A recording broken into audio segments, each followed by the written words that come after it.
Rajput news के साथ मैं हूं शहनीला अयाज। खबर शामिल करते हैं चुनिया कसूर से। रात 2 बजे तेज बारिश और आंधी, दरख्त गिर गए, बिजली ताहाल गायब, गंदम की फसल का नुकसान।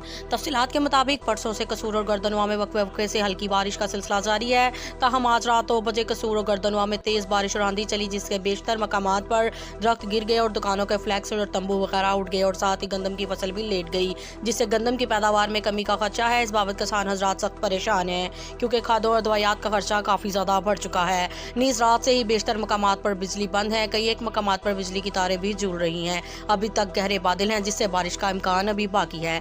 कैमरा टीम के साथ शाहद नदीम जट, राजपूत न्यूज चुनिया। मजीद खबरों के लिए देखते रहें राजपूत न्यूज।